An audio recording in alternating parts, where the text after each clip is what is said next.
take your questions. I've been given a list of people to call on here. Reuters, Jeff Mason. Mr. President, your political future has hung over the NATO summit a little bit this week. Speaker Pelosi made a point of suggesting that your decision on whether to stay in the race was still open. George Clooney and a handful of lawmakers have called on you to step aside.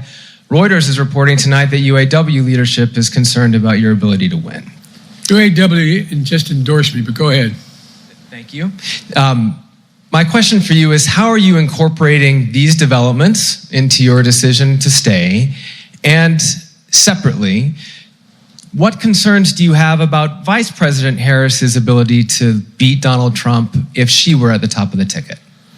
Look, I wouldn't have picked Vice President Trump to be vice president, but I think she was not qualified to be president. So let's start there. Welcome to High Cheese. It's Friday, July 12th, 2024. And that was a clip from Joe Biden's press conference last night. And it was indicative of what went on. Biden referred to Kamala Harris as Donald Trump right off the bat. That was the first question he took. His responses were meandering. Really didn't focus on everything. But we all knew that. But it was better than his debate. So, in Joe's mind, this is a success for him. For those people around Joe Biden, Jill, Hunter, certain members of the deep state, this was a good thing because Joe ain't going anywhere right now. And in his mind, as long as he can hold on until the convention, he'll be okay. Again, this is what he's thinking, not what most Americans are thinking. But it's so funny with these guys. These guys like Joe Biden, these people that have been running our country for the past 40 or 50 years, they can forget everything. Look at Joe Biden. He's rapidly deteriorating. But one thing he does know, one thing he will never forget is his lust for power and what he needs to do to hold on to that power. And he's not going, not right now.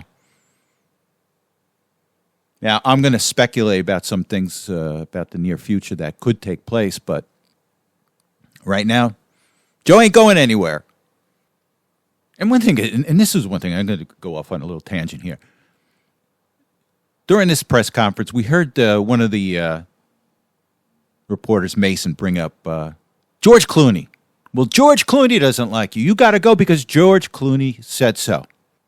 And I just find it so strange that the Democrats love celebrity.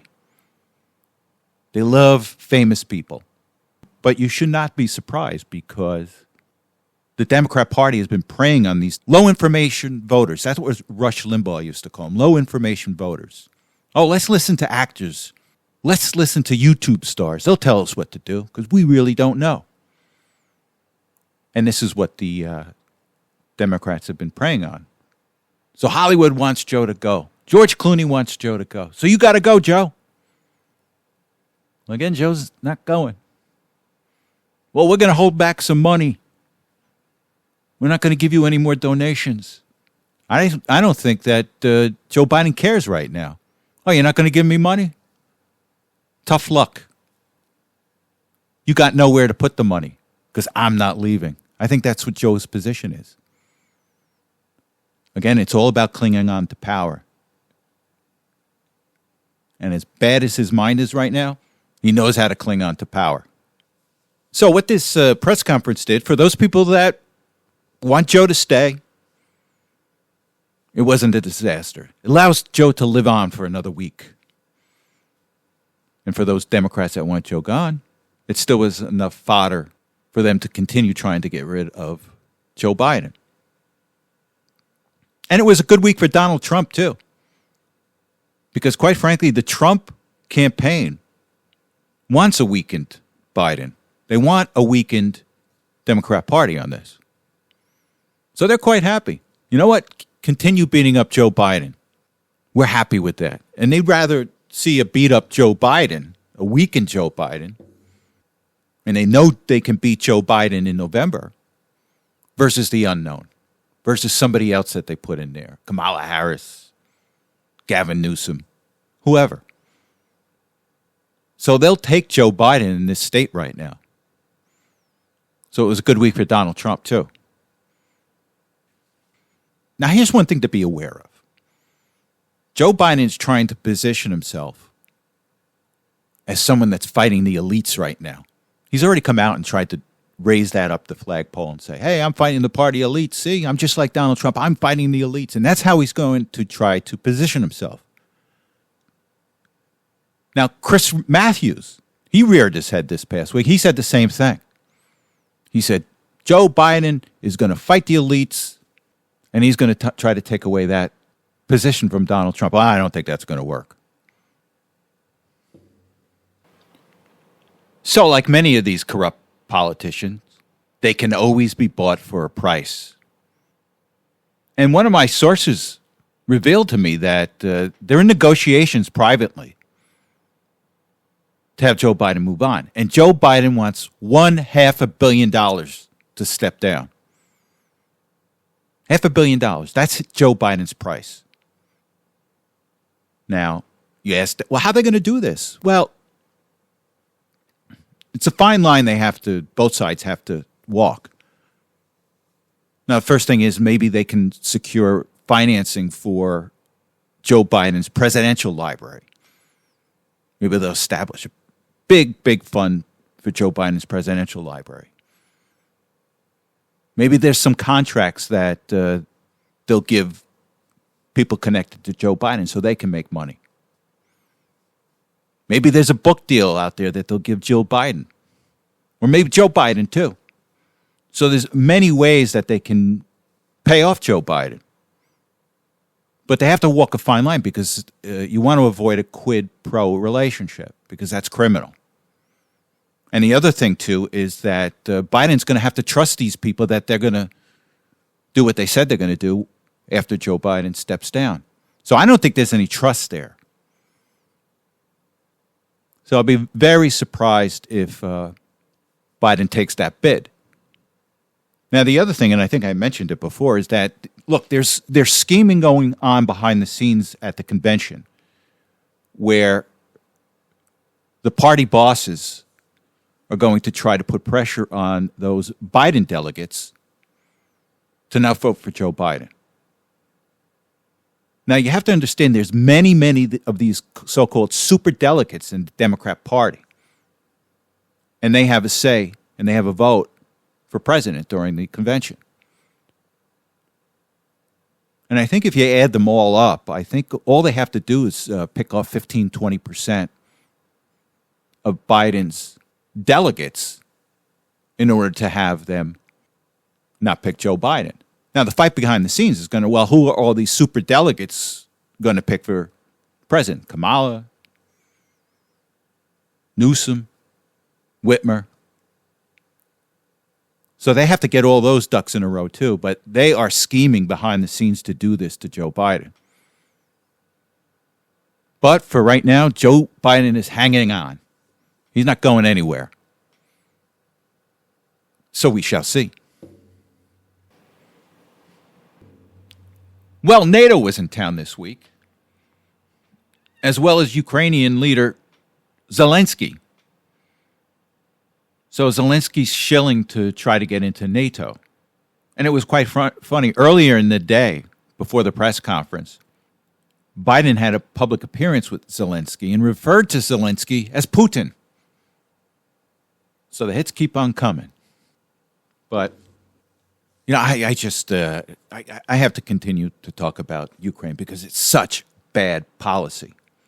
It is not good for America. America has no interest, no vital interest in Ukraine. It's a European issue. It's really a border skirmish between Ukraine and Russia. And we're funding this. And what's the U.S. policy? Oh, we're protecting democracy. That's what we're doing. We're protecting democracy. Well, guess what? Ukraine isn't much of a Democrat state. And with that said, I want to go to an article here. And it's from the the Daily Mail. And the headline says, Ukraine is too corrupt to join NATO, U.S. says, in a major blow to Zelensky.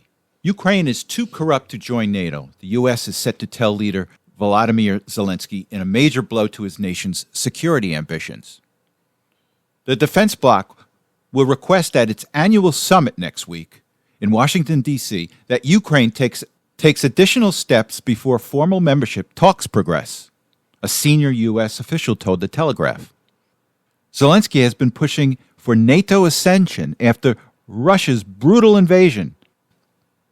But corruption, among other issues, has been a major thorn in the Ukrainian leader's side, blocking further relations with the West from developing. In 2022, Ukraine sought to enter the European Union. But the EU Commission has acknowledged that corruption remains a serious challenge in Ukraine. And we've given well over $100 billion to this country, to a bunch of oligarchs, to a corrupt nation. But according to Biden, according to the deep state, we're protecting democracy. Now, just a little history here on Ukraine and Russia. Now, apparently Fox News interviewed Zelensky, and it was glowing. They were fawning over Zelensky. But they failed to tell you the history here between Ukraine and Russia. And this is just within the past 10 to 15 years. Now, a lot of people don't realize is that, again, we're talking about democracy.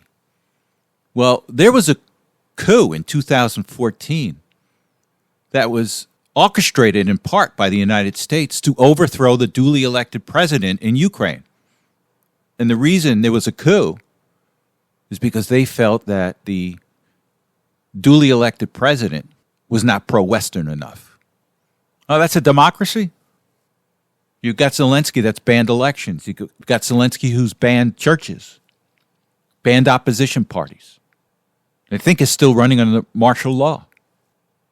Oh, but this is what we're protecting. And then you get some people in the American government saying, oh, this is good for the economy because we're building missiles and artillery to give to Ukraine. That's good for our economy. Is that the economy that you want? Now, there's been reports that up to 400,000 Ukrainian soldiers have been killed or maimed. But this is our policy. It's good for the economy. Let's get these Ukrainians killed.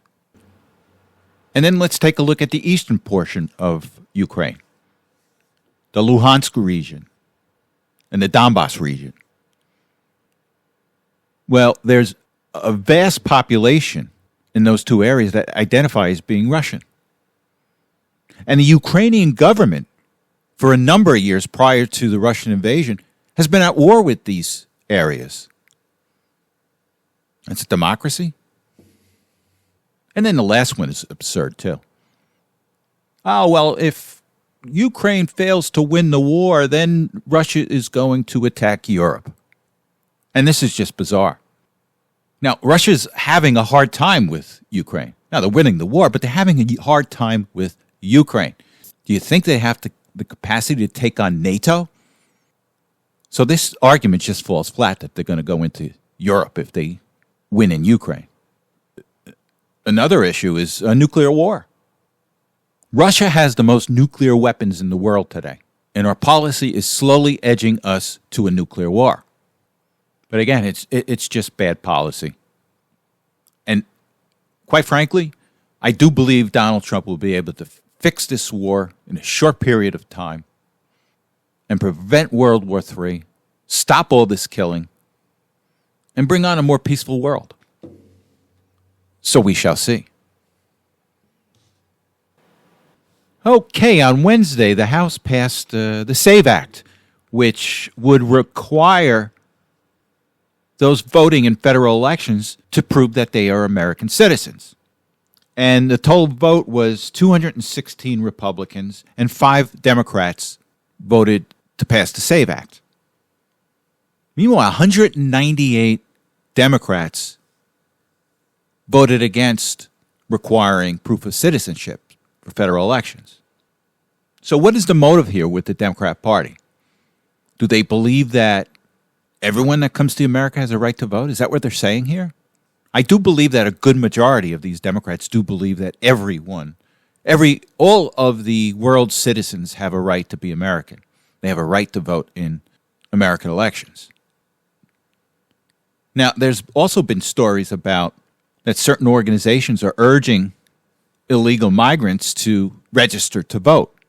And I'm sure these organizations have ties to the Democrat Party. But this is a good piece of legislation in the sense that it is weeding out those elected officials in the Democrat Party that really don't have American interest at heart. Their interests are to non-Americans. And you really don't have a country when that takes place. So we shall see. Okay, that's it. Thank you very much for listening. You have a good week, and I will talk to you next Saturday.